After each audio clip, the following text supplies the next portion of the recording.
Nós saudamos a todos que estão conosco com a paz do Senhor. Esse é um conteúdo produzido pela Igreja Cristã Maranata.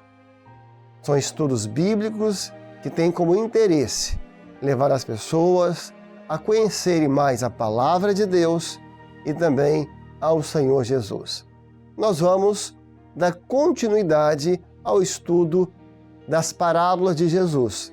Parábolas eram histórias contadas por Jesus, onde ele usava o cotidiano do povo de Israel, costumes, coisas que faziam parte do dia a dia do povo, para através delas revelar os segredos do reino de Deus.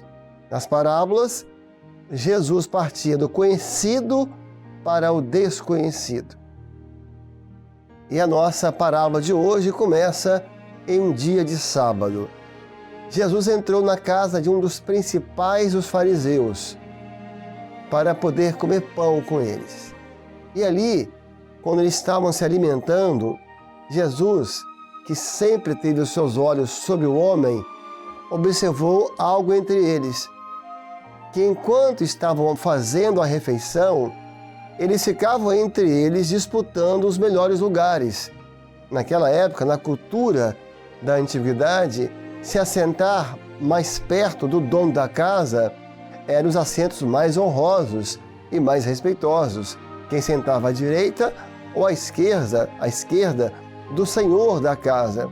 E Jesus percebeu que havia uma disputa entre eles para quem poderia ocupar estes lugares. E ao observar isso, Jesus então propõe uma parábola para todos que estavam à mesa, que ficou conhecida como a parábola dos primeiros assentos. Ele disse assim: quando tu fores convidado a um jantar, a uma ceia, não se assente nos primeiros assentos, que pode acontecer que tenha ali alguém mais digno do que tu, e com vergonha tu tenhas que ser retirado, e que o dono da festa te peça: dá lugar a este, porque ele é mais digno, e com vergonha tenhas que sentar em outra cadeira. E ele conclui na sua parábola, no seu ensino: mas tu, quando fores convidado a uma festa, se assenta na última cadeira, na mais humilde, porque pode ser que para aquele senhor da festa te tenha por honra ou por respeito e te chame a sentar em um lugar mais acima, e assim com honra sentarás. Observe que essa parábola, obviamente, tem um ensino para nós de como devemos nos comportar. Há um princípio de humildade daquilo que é tão nobre diante dos homens e diante de Deus. Mas observem que essa parábola também tem mistérios, tem segredos espirituais. Observem um pouco mais atentos que essa parábola tem um teor profético e espiritual, envolvendo o homem e Jesus. Então agora, vamos ver nessa parábola o sentido espiritual dela. Vamos ver nessa parábola o sentido profético dela. Primeiro, aquele que estava na primeira cadeira é o homem. Porque o homem, na obra criadora, foi colocado em primeiro lugar. Na obra criadora, o homem foi colocado como a coroa da criação. A ele, Deus deu domínio sobre tudo, sobre os animais, sobre a terra, sobre a natureza. E aí a parábola diz que este que estava sentado em primeiro lugar, teve que ser tirado. Teve que ser retirado, porque havia alguém mais digno do que ele. É o homem que foi tirado do Éden. Assim como na parábola, aquele homem é convidado a sair daquele primeiro assento e com vergonha o fez. Um dia o homem foi convidado a se retirar do Éden e com vergonha o fez. É a expressão de Adão: ouvindo a tua voz tive vergonha e me escondi atrás da árvore porque estava nu. Porque havia alguém mais digno que o homem. E esse mais digno que o homem é o Senhor Jesus. E na parábola, aquele que estava sentado na última cadeira apontava profeticamente para o Senhor Jesus, que desceu da sua glória e se fez servo dos servos, o servo mais humilde. O que era o servo dos servos? Na casa dos romanos, você tinha os servos que serviam os seus senhores. E você tinha os servos mais humildes, que o trabalho deles era servir os outros servos, era fazer alimento para os outros servos, era cuidar das vestes dos outros servos. Então era servo dos servos. Foi nessa cadeira que Jesus se colocou, a mais humilde. Ele veio para servir os servos. Ele se fez servo dos servos. Ele aniquilou-se a si mesmo, esvaziou-se a si mesmo. Não teve por usurpação ser igual a Deus, mas tomou a forma de servo. E esse Senhor Jesus, que se assentou na cadeira mais humilde, carpinteiro, com uma raiz de terra seca. Olhem o que a parábola vai falar sobre ele. Aí o Senhor da festa se volta para esse servo humilde, da última cadeira, mas que era mais digno. Haverá outro mais digno. E ninguém é mais digno do que Jesus. Digno és de receber a honra, a glória, o poder, a majestade, a sabedoria, pelo século dos séculos. Amém, diz a palavra. E agora o texto vai profetizar a ressurreição de Jesus. Porque esse Senhor da festa aqui, simbolizando a pessoa de Deus, o que tirou o homem do Éden, porque ele pecou, mas esse mesmo que olha para aquele que está na última cadeira, sobe aqui e chama de amigo. Porque o Pai e o Filho são grandes amigos por toda a eternidade. Sobe aqui e ocupa o primeiro lugar. Isso se deu no domingo de manhã, quando na sexta-feira Jesus morreu, desceu ao seio da terra, mas domingo de manhã veio a ordem de Deus Pai, sobe aqui. E Jesus subiu da morte, ressuscitou e agora está sentado à destra de Deus e intercede por nós e é todos os dias glorificado pela igreja. E a Ele, glória na igreja. Ao contar essa parábola e deixar esse ensino maravilhoso, um dos que estavam assentados à mesa e vendo aquela sabedoria do Senhor, fez uma exclamação: bem-aventurado os que comem pão no reino de Deus. Na verdade, isso já estava acontecendo naquele momento, porque Jesus é o pão da vida. Aquele homem já estava provando deste pão ao ouvir as palavras de Jesus. Após ouvir essa exclamação, que me parece tão sincera daquele homem, Jesus agora vai propor uma outra parábola. A parábola da grande ceia, que também chamamos a parábola do convite e das rejeições. Por que Jesus vai propor uma parábola com esse tema, a grande ceia, onde muitos são convidados? Porque isso define o que é o reino de Deus. Porque isso define o que é você viver uma experiência do Evangelho genuíno. O Evangelho de Jesus. Vivido no Espírito é uma grande festa. É uma grande ceia. O Evangelho é um convite ao homem a se assentar à mesa com o Senhor e viver o banquete da salvação. Então observem como que Jesus vai iniciar essa parábola. Vamos ver juntos aqui o texto da palavra.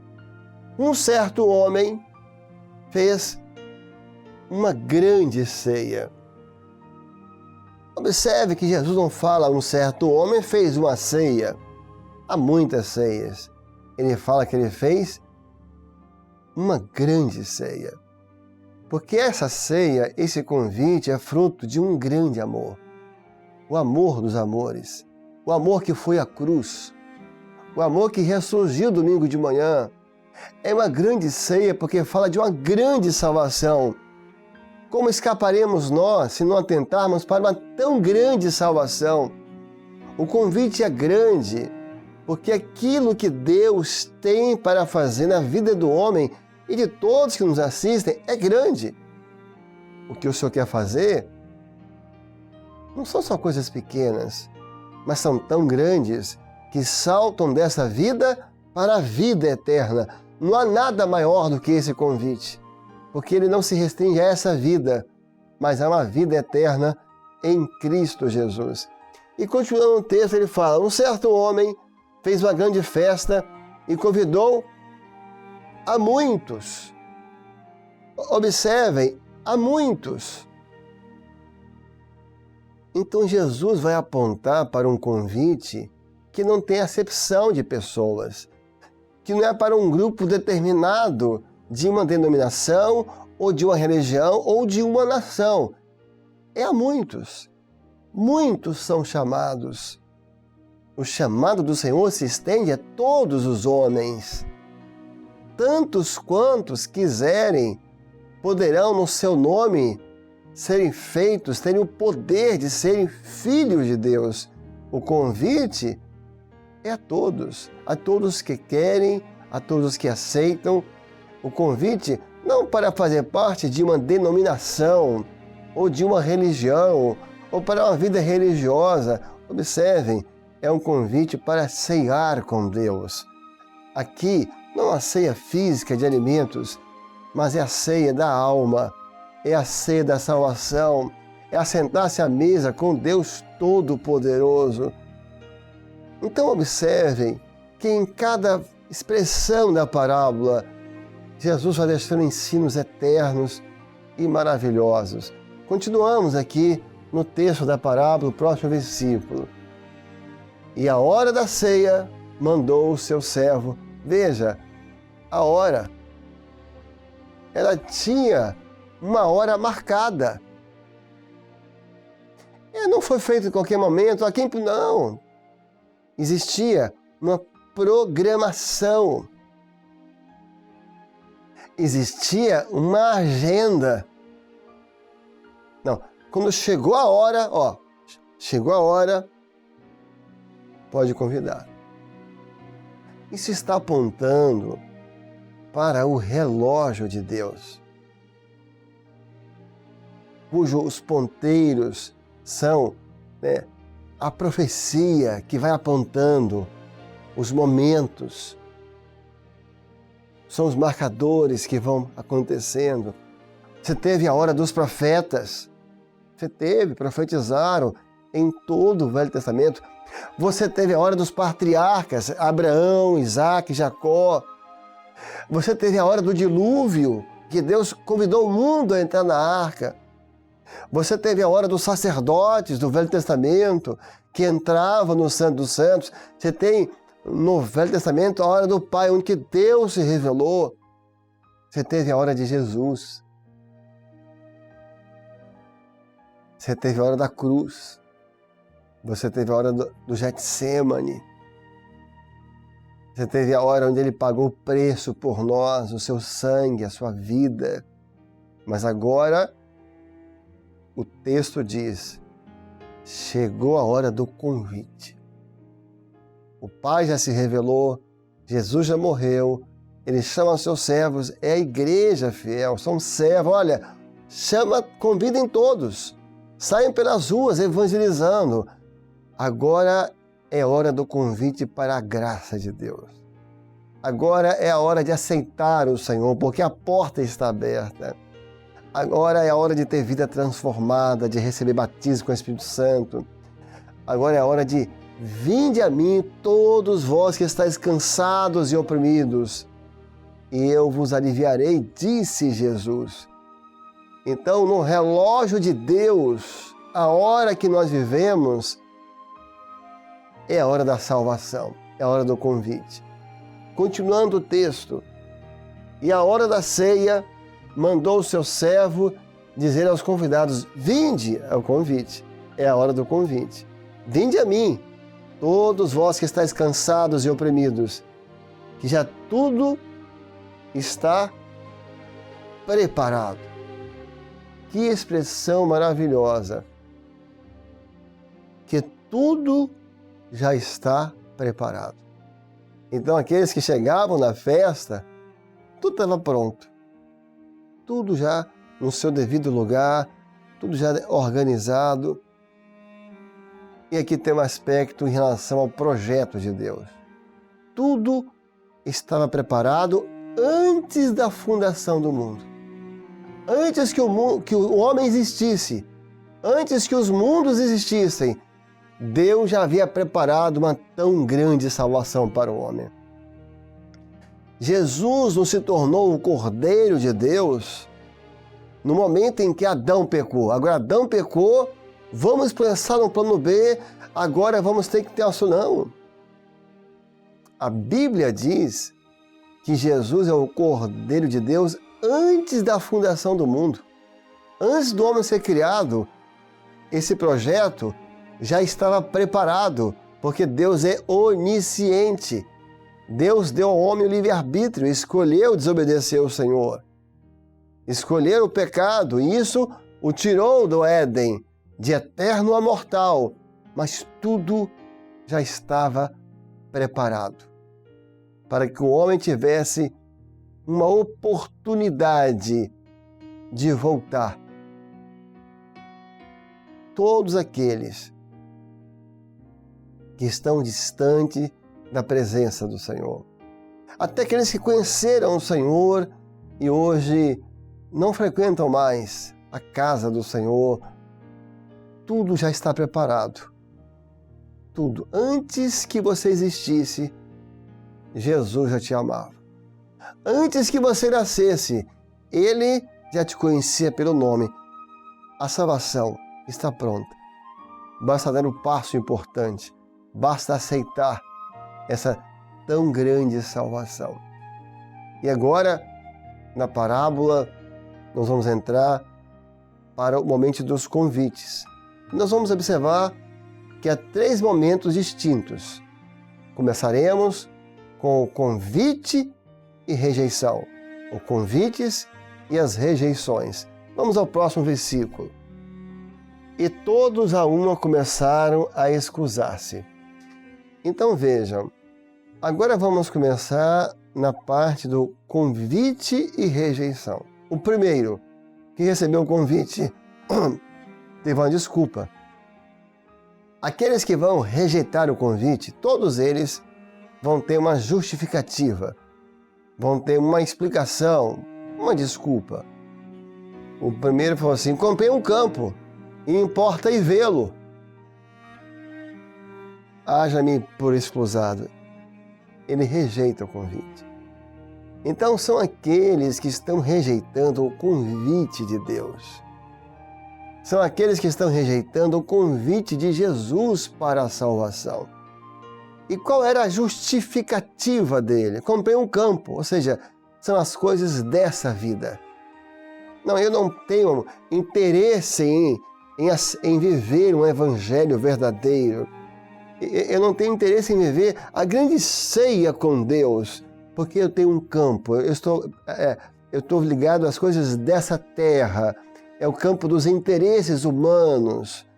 E chama a atenção o texto, porque assim, eu comprei um campo, eu preciso ir vê-lo, e ali é no sentido de conhecê-lo. Ou seja, alguém que comprou um campo pelos olhos, que nem conhece ainda.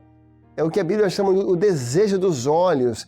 É aquilo que você faz pela emoção, aquilo que acaba te empolgando de alguma forma. Muitas vezes a pessoa rejeita o convite do Senhor por coisas que ele nem conhece ainda, que ele acha que é bom, que deve ser bom, que alguém disse que é bom, mas ele rejeitou e deu a sua desculpa.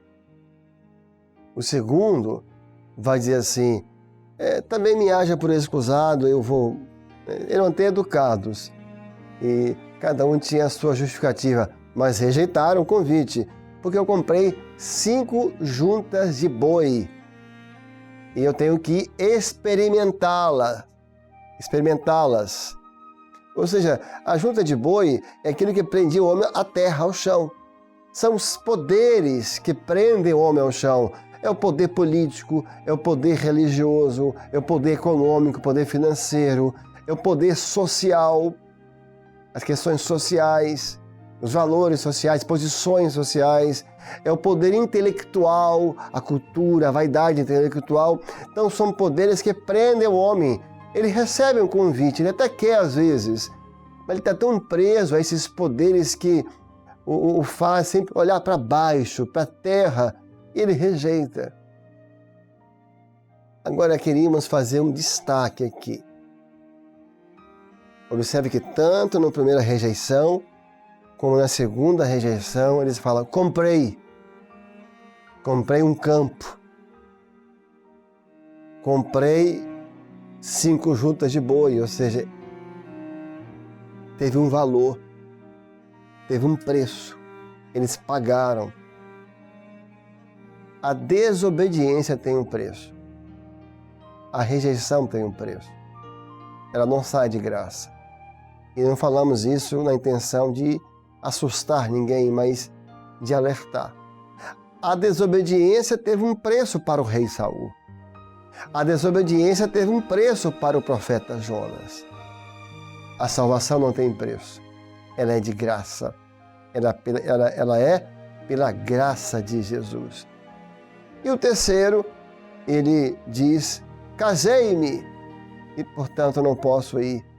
Então, é aquele que está casado com as questões religiosas. Agora, observem que a rejeição não é um ato só, é um processo. Porque o primeiro fala assim, preciso ir vê-lo, então ia só ver.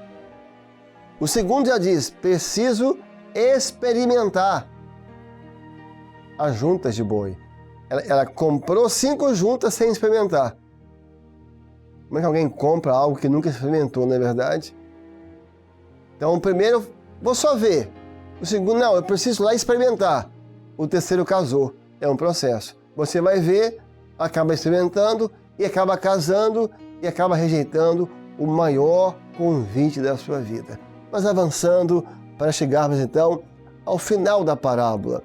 Como esses rejeitaram, o dono da festa, o Senhor, que era o pai de família, aqui é a figura de Deus Pai, que estava dando uma grande ceia para o seu filho, que aqui é a figura de Jesus. Olha, então sai e convide a todos. Chame todos. Mancos, pobres, aleijados, cegos, e eles saíram para convidar todos. Porque o convite é para os pobres e necessitados de espírito, para aqueles que reconhecem que precisam do Senhor. Quem é o cego? É aquele que não está conseguindo ver que Deus está vivo, que Jesus ressuscitou, mas que o Senhor está abrindo os olhos. O aleijado é aquele que precisa de ajuda. O manco é o inconstante na caminhada. Mas todos esses que são pobres de espírito, mas que agora podem alcançar a grande salvação. Jesus falou assim, eu não vim para os sãos, mas para os enfermos. Ele veio para os necessitados, aqueles que reconhecem que precisam dele e que por isso vão se assentar à mesa com ele. O autossuficiente rejeita, mas aquele que é necessitado de Deus aceita e se assenta à mesa com o Senhor. O Senhor continua agora, eles convidam, chamam os mancos, aleijados, cegos, pobres, eles aceitam o convite, eles vêm, se assentam à mesa, porque eram necessitados. O Evangelho é para esses, não materialmente, não fisicamente, mas espiritualmente. Por isso a palavra de Jesus, bem-aventurados pobres de espírito, porque eles serão fartos do amor de Jesus, da presença do Senhor. Mas quando todos vieram, os servos disseram ao Senhor da festa, olha, Foi feito como o Senhor disse. Chamamos todos os mancos, aleijados, cegos, e ainda há lugar. Que expressão maravilhosa! E ainda há lugar. Ou seja, ali havia lugares ainda a ser ocupados. Sempre há um lugar para o homem da presença do Senhor. Não importa o que você é, não importa o que você fez, não importa por onde você andou, há um lugar para você na presença do Senhor. Sempre há um lugar. Você já foi em muitos lugares onde as portas estavam fechadas. Você já foi em muitos lugares onde você foi mandado embora até, mas não no Senhor. Jesus disse, aqueles que vêm a mim, de maneira nenhuma lançarei fora. Há um lugar para você na presença de Deus. Há um lugar para você na mesa com Jesus. E feito isso, dito isso ao Senhor da festa, que ainda há lugares, porque o número de salvos não se completou ainda, ele disse, então saiam pelos valados, saiam pelas ruas, saiam pelas encruzilhadas e força-os a entrar. Agora é o terceiro convite. O primeiro convite, os que rejeitaram. O segundo convite, os necessitados que aceitaram, que vieram porque precisavam. Agora o terceiro convite é o chamado de o força-os a entrar. Eles saíram pelos valados, pelas encruzilhadas, das ruas, onde achava, eles eram forçados. Não, você vai. Há muitos que estão vindo, não porque querem, mas porque estão sendo forçados a vir. São forçados a vir porque tem uma filha numa situação tão difícil que ele precisa ir buscar a Deus. Eles precisam sustentar a família e não tem recurso, não tem portas abertas, e ele é forçado a ter que buscar Deus. Não é forçado por Deus, é forçado pela necessidade, é forçado pelo desespero, é forçado pela angústia que corrói a sua alma, é forçado por um vazio imenso na alma. Muitos que hoje estão assentados à mesa com o Senhor nunca quiseram ser servos de Deus, ou evangélicos, ou crentes, mas foram forçados pelas circunstâncias da vida e vieram. E quando sentaram à mesa, descobriram a coisa mais maravilhosa da existência do homem: o amor do Senhor e a bênção do Senhor. Se estás cansado e desanimado, deixa tudo ao lado.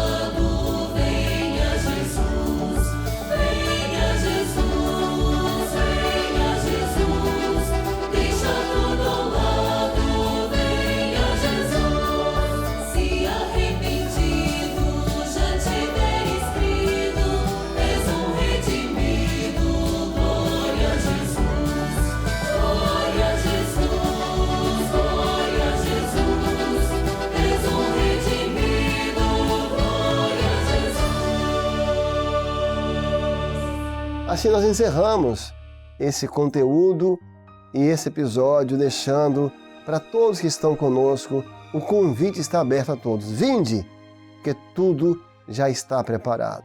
Que Deus te abençoe e a paz do Senhor.